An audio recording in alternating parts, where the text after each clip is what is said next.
ஒரு அக்யூஸ்டுக்கு 2 முறை death sentence கொடுக்க முடியுமா? அதாவது தூக்கு தண்டனை 2 தடவை கொடுக்க முடியுமா? எஸ், கொடுக்க முடியும். ஹாய், திஸ் இஸ் ஆடம்ஸ் லாடஸ். இன்னைக்கு நம்ம என்ன பார்க்க போகிறோம் அப்படின்னா, இந்த டபுள் டெத் சென்டென்ஸ் அப்படின்னா என்ன அப்படின்னு பார்க்க போகிறோம். நீங்கள் யோசிக்கலாம், இந்த பனிஷ்மெண்ட் அதாவது தூக்கு தண்டனையை ஒரு தடவை தானே எக்ஸிக்யூட் பண்ண முடியும், அப்போ 2 டெத் சென்டென்ஸ் எதுக்கு அப்படின்னு நீங்கள் யோசிக்கலாம். லாவில் அதுக்கு ஒரு பர்ஃபெக்ட் பாயிண்ட் இருக்குது. நான் என்னன்னு சொல்கிறேன்.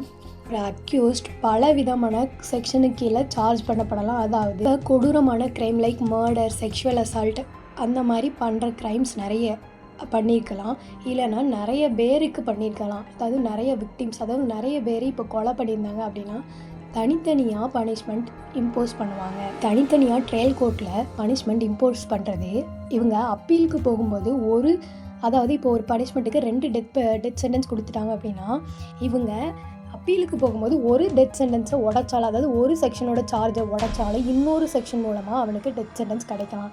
இன்றைக்கி May 25, 2026 ஒரு 12ஆம் வகுப்பு பொண்ணை கடத்தி செக்ஷுவல் அசால்ட் பண்ணி மர்டர் பண்ண ஒரு அக்யூஸ்டுக்கு இன்றைக்கி இரட்டை தூக்கு தண்டனை பனிஷ்மெண்ட்டாக கொடுத்துருக்காங்க. தூத்துக்குடி போக்சோ நீதிமன்றம் இது கேஸில் இரட்டை தூக்கு தண்டனை, அதாவது 2 செக்ஷனுக்கு 2 தூக்கு தண்டனை கொடுத்துருக்காங்க. பிஎன்எஸ் சட்டத்தின் கீழே மர்டருக்கு ஒரு தூக்கு தண்டனையும், போக்சோ ஆக்டுக்கு கீழே செக்ஷுவல் அசால்ட்டுக்கு ஒரு தூக்கு தண்டனையும் கொடுத்துருக்காங்க. க்ரைம் நடந்து 75 நாட்களிலேயே தீர்ப்பு வழங்கப்பட்டிருக்கு.